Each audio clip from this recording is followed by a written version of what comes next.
Karate bully chokes 12-year-old girl for fun, his life changes in 60 seconds. An inspiring story by Heartfelt Tales. The dojo fell silent except for the sound of Marcus's heavy breathing and the soft whimpering coming from beneath him. At 15, Marcus Chen was the youngest black belt in Master Rodriguez's dojo, and right now, he had 12-year-old Aisha pinned to the mat in what he called a playful chokehold. His friends snickered from the sidelines as Aisha struggled, her dark eyes wide with fear and confusion. "Please. I can't breathe," Aisha whispered, her small hands frantically tapping against Marcus's arm in the universal signal of submission. But Marcus didn't let go. Instead, he tightened his grip slightly, enjoying the power he felt coursing through him. This was fun for him, showing everyone who was boss, proving his dominance over someone smaller and weaker. If you're enjoying this story about transformation and the power of understanding, please hit that like button and let me know in the comments what you think about how people can change. Don't forget to subscribe to Heartfelt Tales for more inspiring stories. What Marcus didn't notice was Master Rodriguez entering the dojo quietly through the back entrance, his weathered face immediately darkening as he witnessed the scene unfolding. The 70-year-old martial arts master had seen many things in his 5 decades of teaching, but what he was watching now made his blood run cold. "Enough!" Master Rodriguez's voice boomed across the dojo like thunder, causing Marcus to immediately release his hold and scramble to his feet. Aisha rolled away, gasping and coughing, tears streaming down her cheeks as her older sister Keisha rushed to her side. The master's eyes were blazing with a controlled fury that made even Marcus, with all his teenage bravado, take several steps backward. "Everyone out. Except you, Marcus. We need to talk." As the dojo emptied, Marcus tried to put on his usual defiant mask. "Master, it was just training. She needs to learn to be tougher if she wants to." Silence. The single word cut through Marcus's excuse like a blade. Master Rodriguez walked slowly toward him, each step deliberate and measured. "Do you know what I just witnessed, boy?" Marcus shrugged, trying to appear nonchalant despite the growing knot in his stomach. "I was just showing her some advanced techniques. She's been getting too comfortable in the beginner classes." Master Rodriguez stopped directly in front of Marcus, his dark eyes boring into the teenager's soul. "What I witnessed was a coward using his skill to terrorize someone smaller and weaker than himself. What I witnessed was everything this dojo stands against." The words hit Marcus harder than any physical blow could have. He had trained under Master Rodriguez for 8 years, had looked up to him as a father figure after his own parents' bitter divorce. Hearing the disappointment in his mentor's voice was like having his heart ripped out. "But Master, I'm the strongest student here. I've earned the right to." "You've earned nothing." Master Rodriguez's voice rose, then immediately dropped to a whisper that was somehow more terrifying than his shout. "Strength without compassion is merely brutality. Skill without wisdom is just violence. And what you displayed today was the behavior of a bully, not a martial artist." Marcus felt something crack inside his chest. The word bully hit him like a physical slap. He had always prided himself on being strong, on being respected, on being feared. But hearing it described as bullying made him see it through different eyes for the first time. "Sit," Master Rodriguez commanded, pointing to the mat. As Marcus lowered himself to the floor, the master sat across from him, his expression shifting from anger to something deeper, concern mixed with profound sadness. "Tell me about your home life, Marcus." The question caught Marcus off guard. "What does that have to do with anything?" "Everything. The way we treat others is often a reflection of how we've been treated ourselves. Your parents divorced 2 years ago, correct?" Marcus nodded reluctantly, his jaw tightening at the mention of his family situation. "And your father, he was hard on you, wasn't he?" The teenager's composure began to crack. "He just wanted me to be strong. He said the world would eat me alive if I wasn't tough enough." "And how did he teach you to be tough?" Marcus was quiet for a long moment, memories flooding back that he had tried so hard to suppress. He would put me in headlocks when I cried. Said real men don't cry. He'd make me fight him, even when I didn't want to. Said if I couldn't handle him, I couldn't handle anyone. Master Rodriguez nodded slowly, the pieces falling into place. So when you put Aisha in that chokehold today, you were doing to her what was done to you. You were passing on the pain instead of healing from it. Tears began to well up in Marcus's eyes, though he fought desperately to hold them back. I just wanted to feel powerful for once. At home, I'm nothing.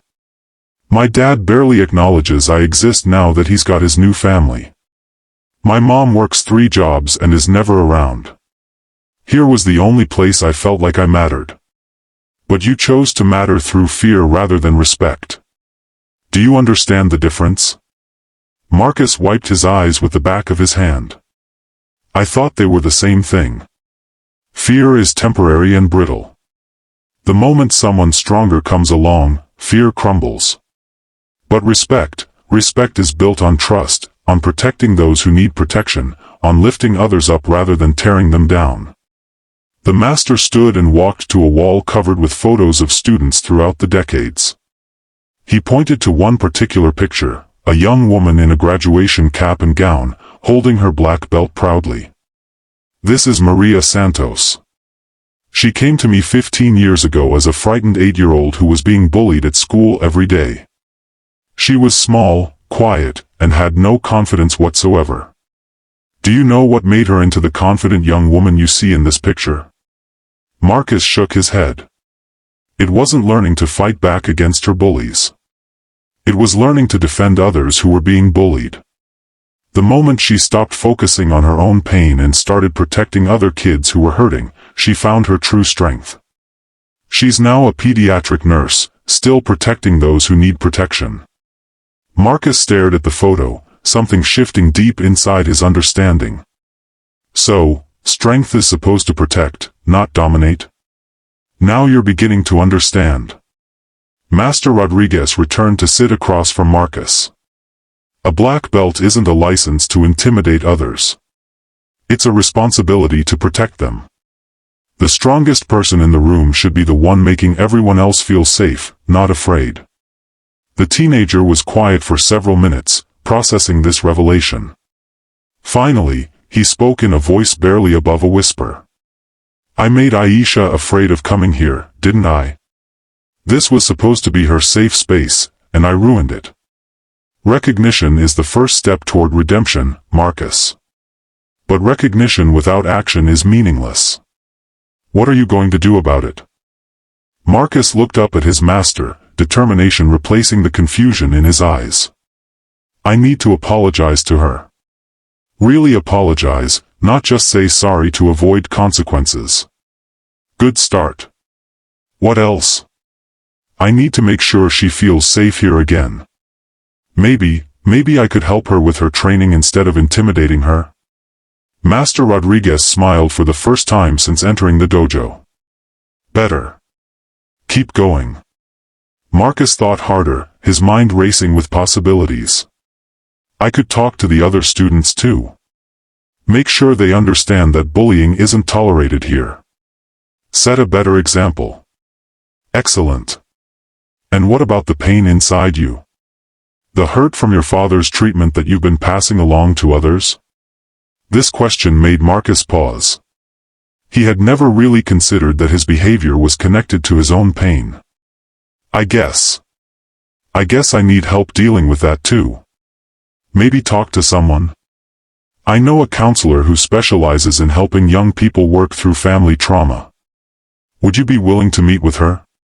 Marcus nodded, feeling both scared and relieved at the prospect. Yeah. I think I need that. Now, there's one more thing we need to address. Master Rodriguez's expression grew serious again.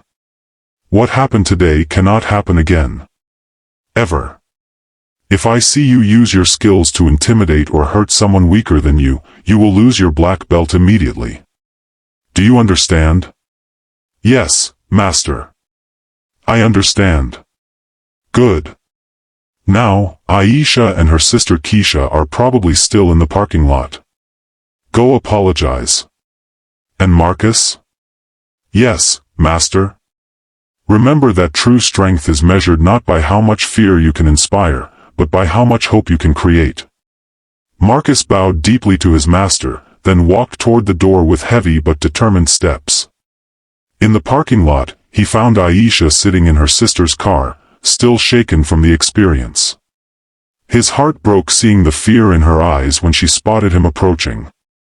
Aisha, he called out gently, stopping several feet away so she wouldn't feel trapped. Can I please talk to you for a minute? Keisha, who was 17 and fiercely protective of her little sister, stepped between them. Haven't you done enough? Please, Marcus said, his voice cracking with emotion. I need to apologize properly. Aisha looked at her sister, then back at Marcus. Something in his demeanor was different, the arrogance was gone, replaced by genuine remorse. She nodded slowly. I'm so sorry, Marcus began, tears flowing freely now. What I did to you and there was wrong. Completely wrong. I used my training to hurt and scare you instead of to protect you, and that goes against everything martial arts is supposed to stand for. Aisha remained quiet, but her posture softened slightly. I know saying sorry isn't enough, Marcus continued. I want to make this right. If you're willing to keep training here, and I hope you will because you're really talented, I'd like to help you with your techniques. As a friend, not as someone trying to show off or intimidate you. Why should I trust you? Aisha asked quietly. It was a fair question, and Marcus took a moment to consider his answer carefully. Because I finally understand that real strength means protecting people, not hurting them. And I want to be the kind of person who makes others feel safe, not afraid. Keisha studied Marcus's face intently, looking for any sign of deception.